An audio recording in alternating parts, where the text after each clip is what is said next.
he's been a consistent, yes, warrior player before, but I feel like he's just at the top of his game, and that makes me just another factor to be scared for Gale Force Esports. Let's take a look at where we're going for Game 2 between these two teams. That'll be Tomb of the Spider Queen. You've got an ooh over there. Yeah, I really like watching Tempo Storm play this map because they've kind of adopted really heavily, as we've seen, like 4 for 4 games from them now, double support centric style.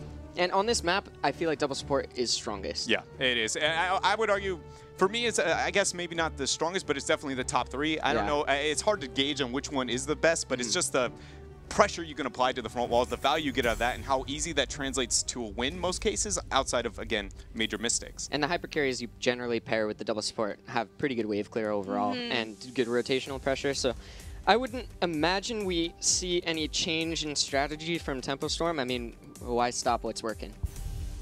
And from the second pick perspective, they've got to... Ooh, wait. Actually, this is a good thing that I didn't even think of. This is a respect ban towards Psalm. Yeah. What if there's an even deeper level to what we had said about Tempo Storm's preparation for GFE? In the matches leading up last weekend... Yeah, they played KT. They played KT. On this map. And they wanted to hide strats for playoffs. Yeah. So they played KT on Tomb of the Spider Queen and just had a dominant performance versus Team Freedom. That actually, if that actually was part of their strategy, mind blown. I mean, for me, it felt like it that week, right? Because they were the only team out of every team in North America that was comfortable playing it. They didn't really have anything to gain or lose because the standings were locked. It did. And so because I saw that one, I was like, okay, I get this. You're essentially hiding strategies, pick the new strong and relevant hero, but I did not think it would be effective enough to draw a ban 2 weeks later.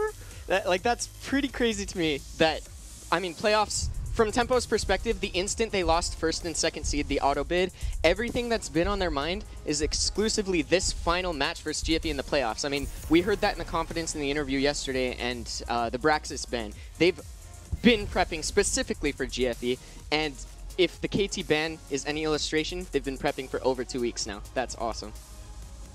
Is this Vala? Can we see the Vala here taken away by Gale Force? I mean, I feel like I want to see it just because I'm sick of watching Tempo Storm get double support Vala. That's really it. But I don't know if I necessarily think that that is the best way for Gale Force to get a win here. Well, it is a style that Gale Force have played for a long time, ever since Fan analyzed the midseason brawl. Granted, it is a different Vala player generally now. Since the role swap, Fan used to play Vala a ton, and I actually haven't seen K1's Vala too much, but they take the medic from first pick. I feel like that's just Akka, right? Yeah, I mean, it is a bit of just Akka. Yeah, he's had the highest Morales priority of any support in North America before the rework. Afterwards, it's been probably even with everyone else, but it feels out of place to prioritize the support unless you're relying on a secondary hyper carry, because, again, you know Tempo wants to go in that Vala area, and... Of old, Lunara was close to fulfilling that, but that was with a different support and for different reasons. And so I do wonder if that was a bit of a misplay here to go into the support that high, or at least the Lieutenant Morales there over Vala. Tempo, they just say, we're going to pick Vala and Malthael. It doesn't matter what 2 supports we're going to get behind those 2 heroes. We're going to have enough of damage threats. You're not going to be able to respond. But to build off your point, Medic really does synergize with a few heroes better than others. Like, Vala is probably the best. And then... probably Gul'dan, Lunara, and then you can throw in some more odd auto attackers in there, like a Zul'jin or a Sergeant Hammer. Obviously, like, the top of the list is a lot better than the bottom of the list, but those are in general the heroes you'd want to see. But this is an interesting pairing, Tracer, Tass, Medic. Tracer, Tassadar, Medic on Tomb of the Spider Queen, a map where the wave clear is so very important. And let's be real here, pre-13, Tracer has almost negative wave clear. And Tassadar, he does well, but Lieutenant Morales is one of the worst supports in that area as well. So concern for wave clear automatically for GFE. For sure, too. And one thing to build upon the point that Medic... She thrives when she has wave clear on her team. Yes. And she suffers when there's a lack of wave clear on her team. And she doesn't provide a whole lot of wave clear. So GFE's already shown 2 picks that have a serious lack of wave clear on Tomb of the Spider Queen. And that, to me, is a little bit worrisome. I completely agree. But they have Task Tracer, and that in and of itself opens up new win conditions for them. So maybe from their perspective, they like those win conditions more than the more standard... you know, the win conditions you'd have if you didn't first pick Medic. Just the confidence that kind of displays, though, here from Gale Force Esports after that last game. And I never felt like they even were willing to pick a team fight. It just makes me a bit scared. Again, more instinctual responses after a certain situation happens in a game and resorting to, I don't know, common misplays that you maybe see into the past. But I'm ready to be proven wrong. Gale Force Esports here. ends up going with a Varian ban so that Tracer has no taunt to worry about. You actually played the Tracer on Tomb of the Spider Queen into the Varian long ago. Western Clash, Game 5 versus Tempo Storm, one of the most memorable games for me. It's like super stressful. Back then, Varian had stun on 4. Every time he E'd, it would stun. So it was like this mini game almost. Tracer had to dash at the perfect time while baiting the E, and then you can dash like 3 or 4 times into your team, and Varian will go the whole way. It's like really fun. But I'm glad I don't have to play against it anymore. There are other taunts. Stressful. There are other taunts. We've got it here with Garrosh and Brightwing. That's true. And Fury, he put up such a good performance on Garrosh yesterday. Yeah. And one synergy too. We saw the speed shield last game, but I wonder if they're gonna adapt and adopt a similar strategy with Garrosh this game. Give him some movement speed so he can just walk up and throw the medic instead of having to hit the Q. And I wonder how much of this Garrosh is for Tempo Storm a bit responsive to any of those heroes with that temporary mobility that seems to be about Groundbreaker's range. Into the Zero tool we saw it before. I mean, we're seeing it here as well. It's just every one of those heroes with that mobility is vulnerable to taunt, and every one of them is vulnerable with their, at least if they only have one dash, to a max range Groundbreaker. And Fury just looked unstoppable on it. And so automatically I'm going, all right, even more pressure here for Gale Force. And the more I say that, the more I'm like, how do they win this game? Look at this. I didn't think about it. They have healing reduction on 2 heroes versus Medic Tassadar. They have body check if Garrosh opts in to go for that build, as well as Malthael's, I believe, level 7. I have no idea what the talent's called, to be honest. Touch of Death. There we go. And that sort of healing reduction, I think, could be crucial in these team fights to secure a kill. And solo Leo coming out from Caf. I love seeing Caf on Leo, but solo Leo with the new Leo I haven't seen before, so this is going to be interesting. They ran it last weekend. It's like one time on Tomb. It was on Tomb. Yeah, and it's a strategy that I feel like that they've built here that is kind of, again, like they displayed last week, where it feels like they're going for this long, slow Tomb play that kind of got popularized post-Valencia of last year, and it just doesn't have enough of the sustained DPS from either the Falset or the Tracer for me to look at this and go, you know, it's going to be the major victory here. They didn't make it look bad by any means as last week. It just doesn't seem like it's going to hold up to the comp that Tempo has. It did defeat Superstars, and they have Falstat as a way of trying to make sure that they can keep Lieutenant Morales alive, because now they do have the extra supporting from Tassadar and a Mighty Gust if things get sour. I think I want to see Stukov. Okay. And why is that? I think the hyper sustain. Okay, they end up going with the Oriole. The Oriole makes a lot of sense too, but my only reasoning for the Stukov, I guess, was just the silence can be very punishing for Tracer, especially if you can predict, like, I don't know. I like the Oriole though. It makes a lot of sense. Really good with the Vala. Tempo's sticking to their guns.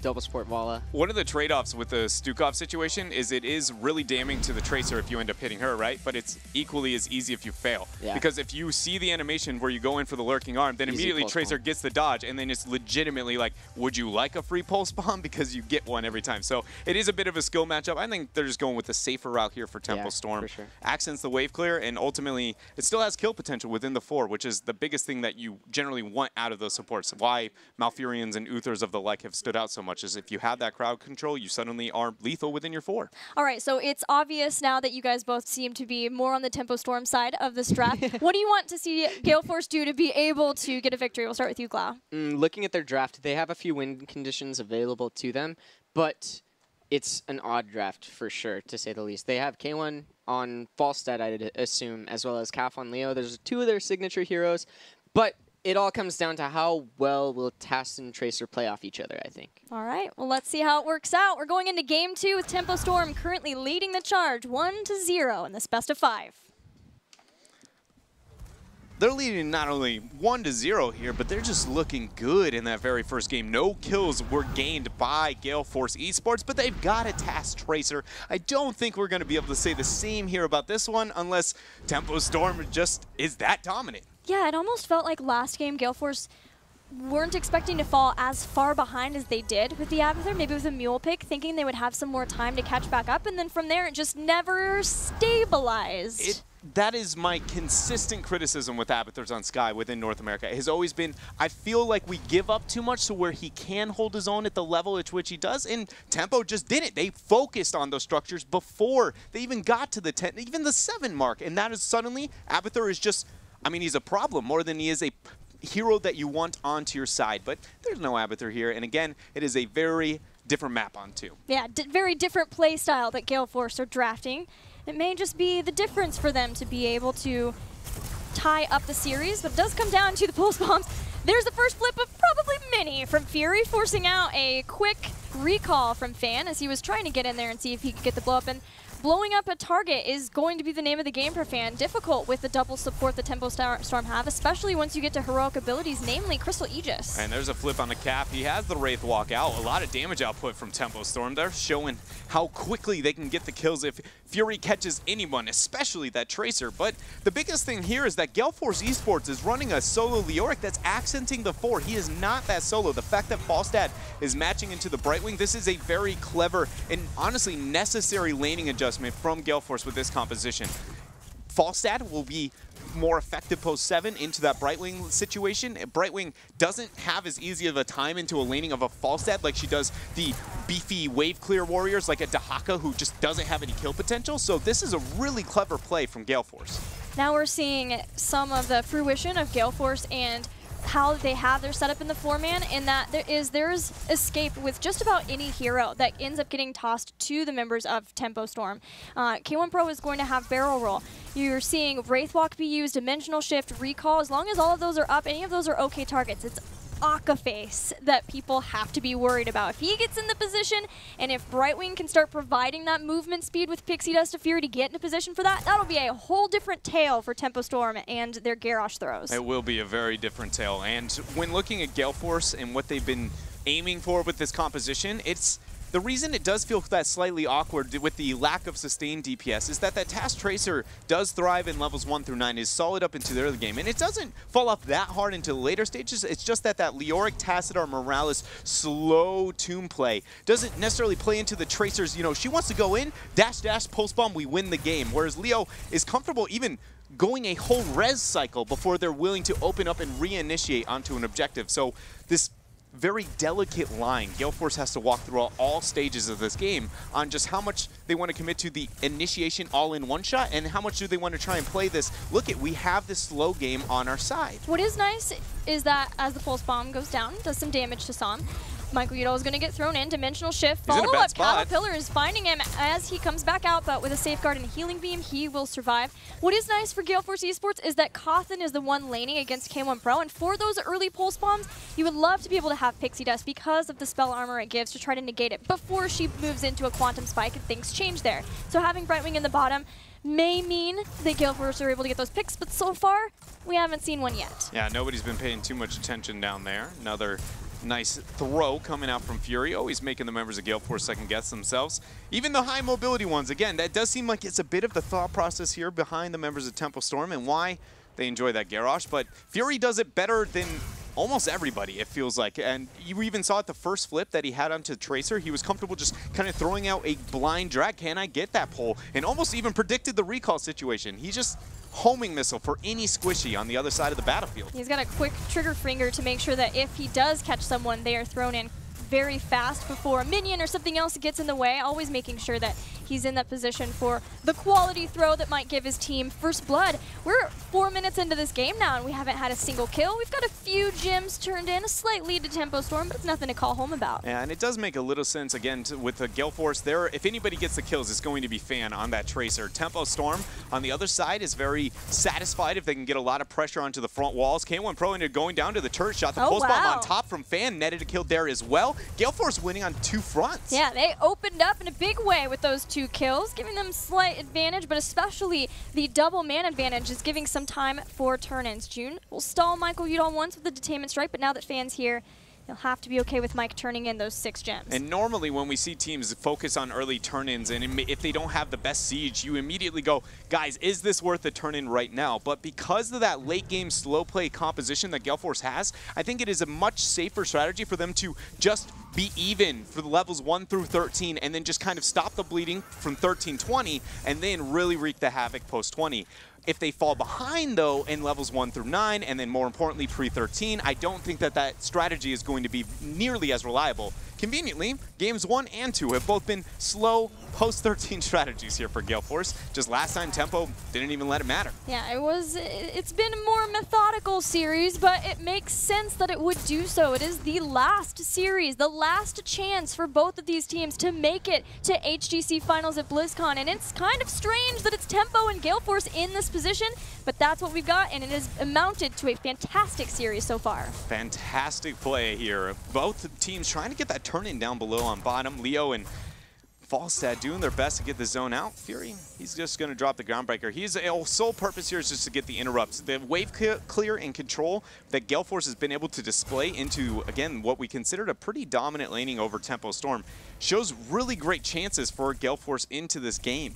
I just can't say that enough. I am very impressed with what they've been able to do with the adjustments in laning. I often suggest about what if you take this fluctuation, you just bait them into assuming one thing, and it almost never happens in North America. But here for Gale Force, they're showing that they think otherwise. Yeah, it's working out really well for them. They still are trying to get the first turn-in to get something even further from that. But so far, Tempo Storm has done a great job of stopping that. But finally, Gale Force rotates out, gets the vision, gets the control of the turn-in points, and are rewarded with the first Web Weaver phase of the game. So let's see if they can drop any of those front walls down and let Fan kind of wreak havoc there. Use the Task Tracer to do what Task Tracer does best, pulse bombs and kills.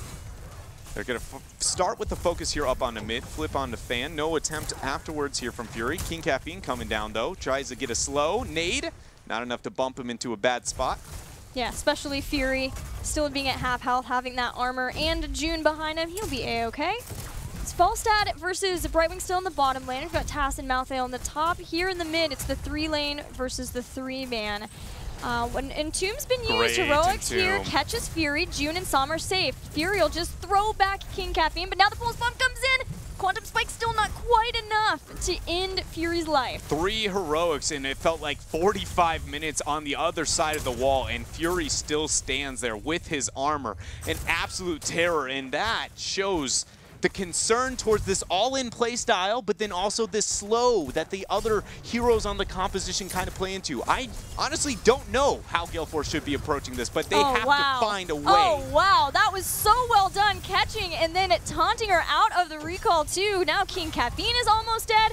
Fury pulls Michael Udall to the team, and Tempo Storm may have lost the first Web Weaver phase. They did lose a fort, but they at least got a kill necessary to keep up with Gale Force.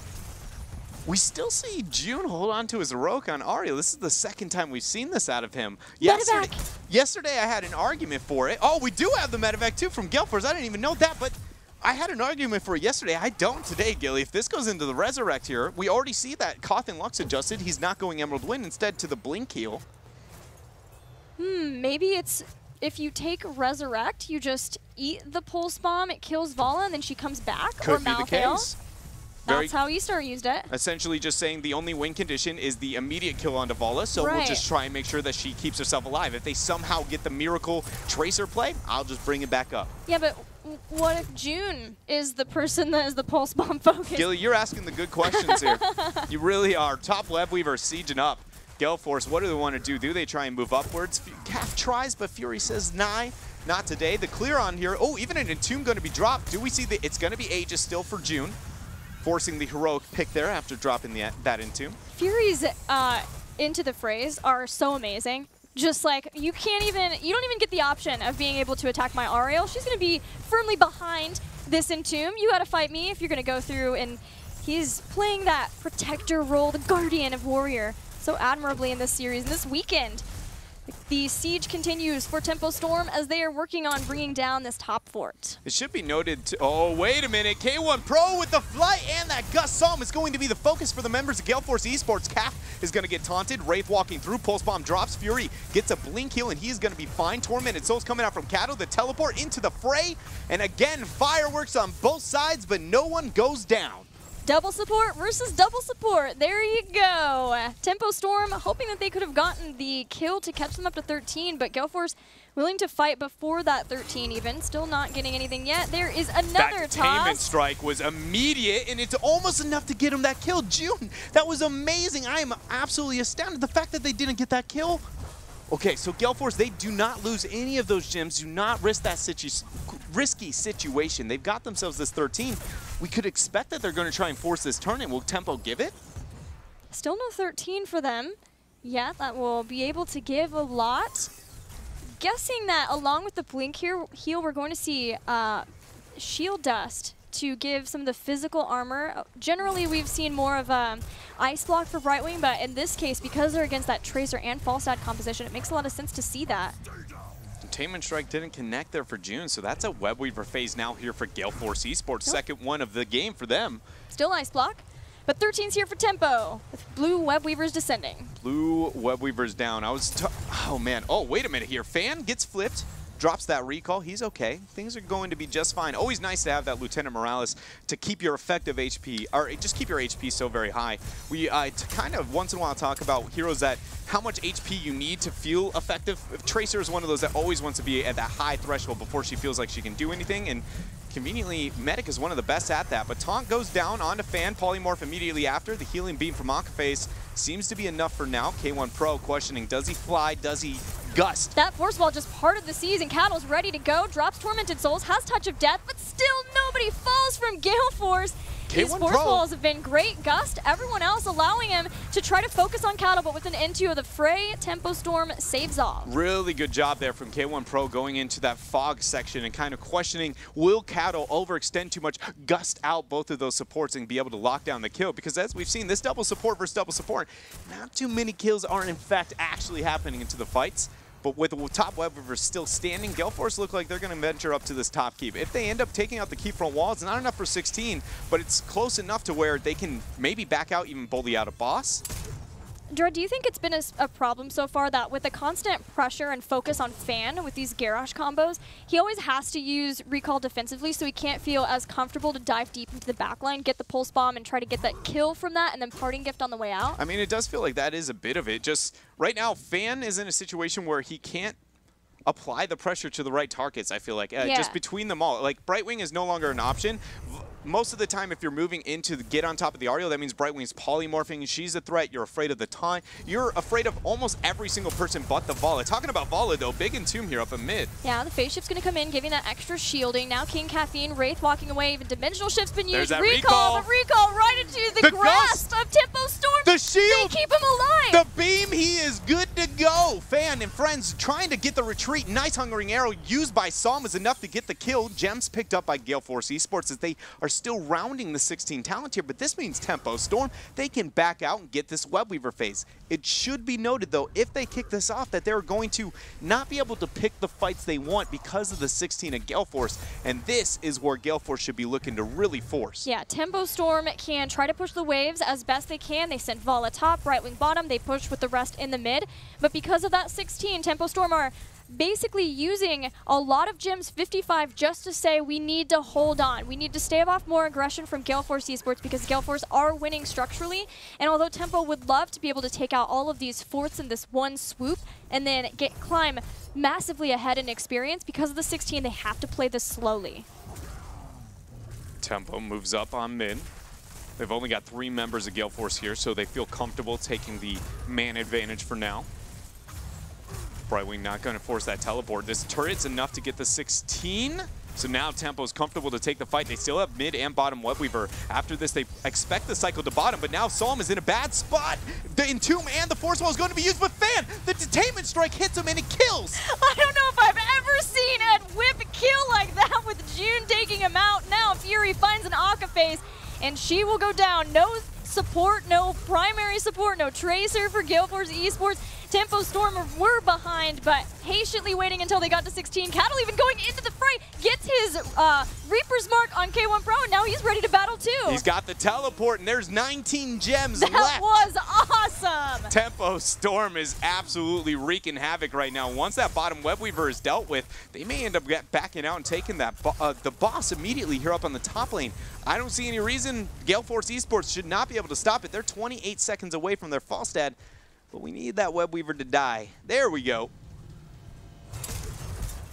That was so freaking cool, that Caterpillar throw. Oh my gosh. All right, boss being taken by Tempo Storm. 13 seconds till Falstad is back.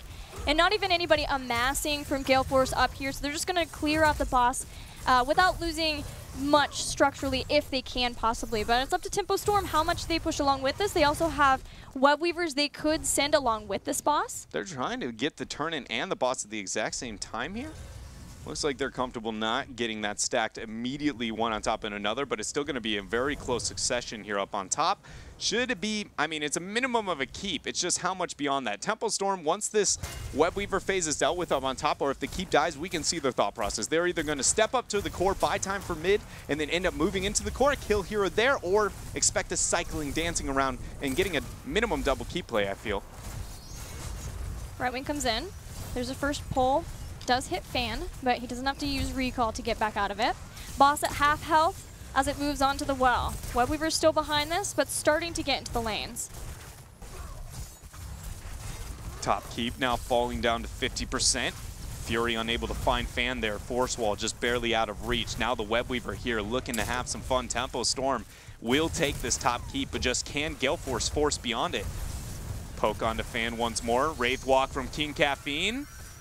Not going to pull the trigger yet. Well, just reducing the damage, seeing if he can scare away Tempo Storm, but Tempo are not feeling scary yet. They take down the keep, and now they can make the rotation. 18, almost 19 now. There's 19 to 18. So this is the window for Gale Force to try to force a fight. Maybe if the gate goes down, we see K1 Pro. Does get tagged. Kath is just going around, establishing dominance with that Wraith Walk there, trying to remove the damage so this front wall won't go down, but the bottom Web Weaver is still healthy. Tempo Storm's just literally buying time so that that Web Weaver can be effective down below. They take out the structures here up on mid. That's not enough for the 20, but it's very, very close. Cattle making sure to watch and make sure that King Caffeine doesn't get a sideways entomb. That ends the game for Tempo. Tempo will just get the towers in front of the keep, knowing that they almost have the level 20 advantage and can make something happen with that. They don't want to allow Gale Force to get the fights, and that kind of has been the story so far of the series, is Tempo making all the right moves to be aggressive, but pull back and never get Gale Force the fight that they would need to get back into the game. But Tempo also is in that awkward Tomb of the Spider Queen situation where you've downed your win conditions, gems, and the top boss. The catapults alone are not going to apply enough pressure for you to really be too afraid, especially with the false head. He can back out, he can clear. So Tempo needs to use this 20 advantage with the only few mercenaries that exist and find a way to force around those. They took the night camp, and it looks like they're questioning if do they want to clump up into the mid keep and focus on that. Personally, I would have liked to see maybe a giant attempt and really focus on those. Giants are something that on Tomb of the Spider Queen, they're very rarely a situation where they are the right call, but when they are, they can actually be really effective at forcing that advantage on bottom. Well, the timing of this has been really good for Tempo Storm. They get the bruisers, and they are still going to force along with this. So something that has plagued Tempo Storm in the past, they're moving past that. They have all the tools necessary to try to win this game. They're starting to work on the keep, seeing if Gale Force Esports will give them the kills necessary to close this out. But even though this does look grim for Gale Force Esports, we have to remind ourselves that they are rounding the 20, not because that is even footing in talent tiers, but because their composition is very, very powerful post-20, specifically Leoric and the threat that he can have. Fury was force-walled on out. The keep still stands. It's so low, but so are Gale Force close to 20. There they have it. Do Tempo step forward to make sure to bring that down that keep? The Silence and Tomb is online for King Caffeine. I was wondering into a Garrosh if we still maybe see some kind of attempt, but here he goes. Wraith Walk #1. Does he drop the Silence? Doesn't look like yet. Strike. There's a Polymorph follow-up taunt too. Fan is in trouble. Fan is in trouble. Fan is gone. Fan already down, and the Silence is too late here for Gale Force Esports. Caught in luck. He's going to teleport on top of Cattle. The Reaper's Mark on K1 Pro is doing a lot of work. Akaface has the healing beam on. The bottom keep will fall for Tempo Storm on top of those Giants, but Gale Force here, it has way bigger concerns. It's their core that they got to be keeping track of. It's the core, and it's the game. They do not want to go down 2 games versus Tempo Storm, but K1 Pro has been caught, and now a second kill on the damage dealer without Falstad, without Tracer. This is getting more and more dire for Gale Force Esports, and better for the members of Tempo Storm. Aegis drops, able to keep Cattle alive. June uses the AoE heal. He's very low. We have to remind ourselves, Malthael has very little damage on top of the core. Yeah. And so Vala has to be the main focus, but Lieutenant Morales is just a Lieutenant Morales. Akaface not long for this world. Tempo Storm dominantly taking game